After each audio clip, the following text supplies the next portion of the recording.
Hello बच्चों, स्वागत है आपका हमारे YouTube चैनल पे बच्चों, जिसका नाम है फिजिक्स फिनोमेना।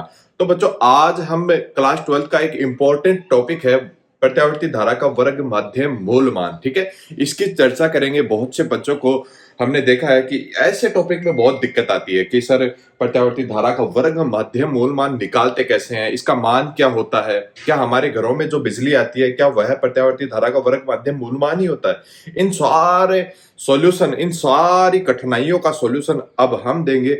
और बच्चों, आज हम पढ़ने जा रहे हैं प्रत्यावर्ती धारा का वर्ग माध्यम मूल मान। देखो बच्चों, यह हमारा सर्किट है, एसी सर्किट। ठीक है, क्योंकि हमने एसी से जोड़ रखा है प्रतिरोध। ठीक है, अब आप सबको पता है बच्चों कि एसी का मान चेंज होता रहता है। ठीक है, डीसी की तरह नहीं है। डीसी में अगर हमने मान लिया कि 5 एम्पियर अगर धारा प्रवाहित हो रही है तो बच्चों 5 एम्पियर ही हो रही होगी, लेकिन यहाँ पे मान कुछ और होगा।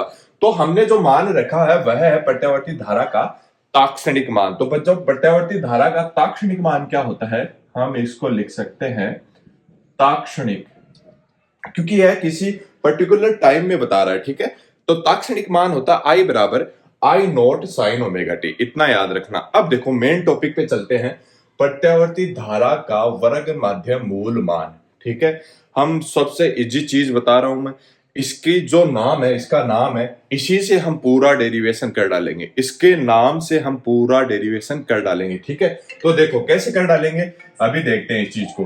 प्रत्यावर्ती धारा का वर्ग माध्यम मूल मान की अगर मैं बात करता हूं तो देखो, मैं बात कर रहा हूं आई आर एम एस की।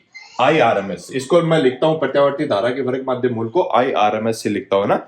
अब देखो, प्रत्यावर्ती धारा का वर्ग, तो हम करेंगे प्रत्यावर्ती धारा ये रही, इसका सबसे पहले वर्ग करेंगे, फिर इसका माध्य लेंगे, इसका माध्य ले लिया, और इसका क्या करेंगे, वर्गमूल करेंगे। जैसे मैं इसका वर्गमूल करूंगा तो बच्चों इसका जो मान आएगा मैं पहले लिख देता हूं, उसके बाद सोल्व करेंगे। इसका मान आएगा बच्चों आई नोट बटा अंडर रूट 2। याद रखना, आई आर एम एस की वैल्यू क्या होती है, ये होती है। अब देखो, प्रत्यावर्ती धारा ये रही, इसका वर्ग, ये खुद बोल रहा है प्रत्यावर्ती धारा क्या वर्ग, तो प्रत्यावर्ती धारा का वर्ग किया, इसका क्या लिया, मध्य लिया, फिर हमने क्या किया, इसका मूल लिया, तो इसका मैंने मूल ले लिया, इसकी वैल्यू ये आएगी। अब हम इस डेरिवेशन को करेंगे। ठीक है, तो हम इस हिसाब से चलेंगे। तो सबसे पहले बच्चों क्या करते हैं, डेरिवेशन बात करेंगे बच्चों डेरिवेशन की। देखो, इसके हिसाब से चलेंगे। सबसे पहले हम करेंगे आई का स्क्वायर। तो आई का स्क्वायर बच्चों क्या आया, आई नोट साइन ओमेगा टी। यहां तक आ गया समझ में। अब हम इसका माध्य लेंगे, तो हम लेंगे आई स्क्वायर का माध्य। आप सभी ने एक फॉर्मूला पढ़ा है बच्चों कि आई बार का मान, धारा का औसत मान का सूत्र होता है 0 से टी।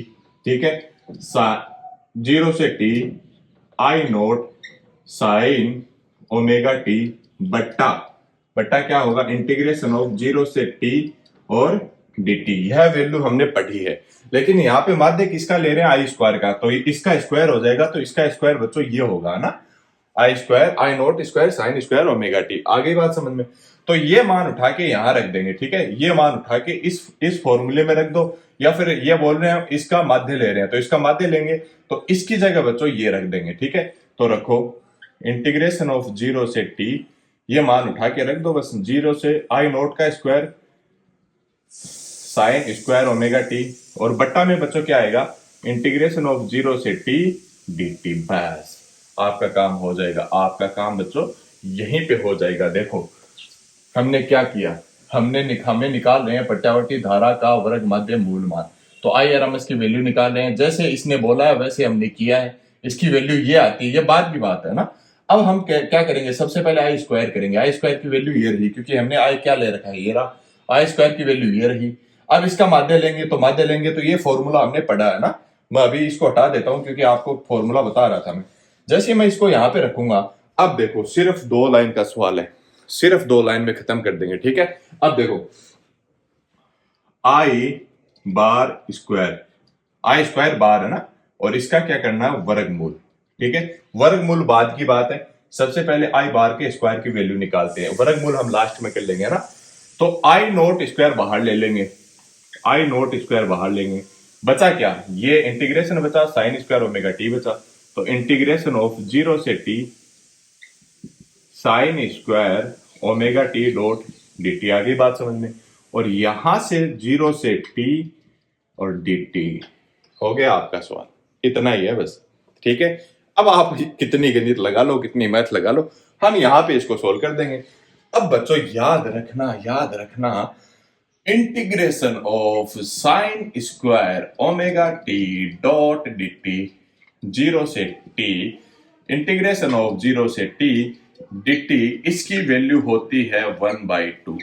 मैं निकाल के भी दिखाऊंगा, इसकी वैल्यू 1/2 होती है। याद रखना, मैं इसकी वैल्यू आपको सेपरेट निकाल के दिखाऊंगा, लेकिन मैं इसका वैल्यू यहां रखूंगा बच्चों। जैसे ही मैं यहां रखूंगा, आई बार स्क्वायर का मान कितना आया, आई नॉट स्क्वायर, और इस सारी चीज की वैल्यू कितनी आई बच्चों, 1/2। तो यहां रखेंगे 1/2। आ गई बात समझ में। आई बार स्क्वायर, आई स्क्वायर बार का मान कितना आया, मतलब इसका औसत का मान कितना आया, आई नॉट स्क्वायर बटा 2। अब हमें क्या करना है, इसका वर्गमूल करना है। अब हमें इसका वर्गमूल करना है, ठीक है। तो इसका वर्गमूल कर दो, आई बार, आई स्क्वायर बार का अंडर रूट बराबर, इसका वर्गमूल करते हैं तो अंडर रूट आई स्क्वायर का वर्ग करते हैं तो ये बचेगा बच्चों आई नॉट, और इसका वर्ग करते हैं अंडर रूट 2, और यह वैल्यू किसके बराबर है, आई आर एम एस। कोई दिक्कत, यहां तक कोई दिक्कत नहीं होनी चाहिए बच्चों।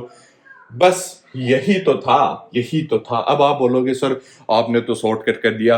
तो बच्चों चाहे शॉर्टकट करो चाहे लॉन्ग कट करो, हमारा आंसर आना चाहिए। और ये देखो इसकी वैल्यू, ये हमारे गणित है। मैं इस गणित को अभी आपको समझाऊंगा कि इसकी वैल्यू 1/2 कैसे आई, ठीक है। तो आप याद रखना, इसकी वैल्यू 1/2 रखोगे तो आई स्क्वायर बटा 2 आएगा, इसका अंडर रूट करोगे तो आई आर एम एस की वैल्यू प्राप्त होगी।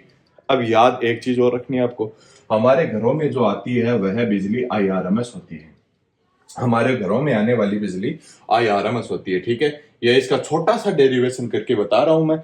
अब IRMS की वैल्यू आई नोट बटा अंडर रूट 2 है, तो आप यहां से देख सकते हो आई नोट है बच्चों maximum value of AC current, ठीक है। तो आई नोट का आएगा अंडर रूट 2 इंटू IRMS। तो इसका मान आई नोट बराबर अंडर रूट 2 इंटू 220 वोल्ट। तो इसको जब सोल्व करेंगे तो आई नोट की वैल्यू आएगी 311 वोल्ट।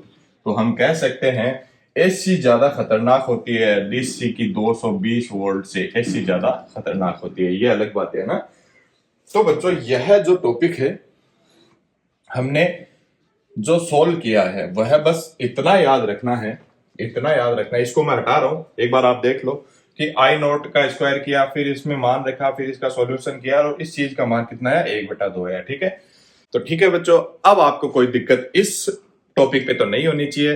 वीडियो को लाइक करें और कमेंट जरूर करें आपको समझ में आ रहा है कि नहीं आ रहा, और चैनल को सब्सक्राइब जरूर कर ले बच्चों। आप सब्सक्राइब नहीं कर रहे हो ना, और वीडियो को शेयर जरूर करना आना। और आपकी एग्जाम है, अच्छे से तैयारी करना, पढ़ाई करना। All the best for your examination. Thank you बच्चों।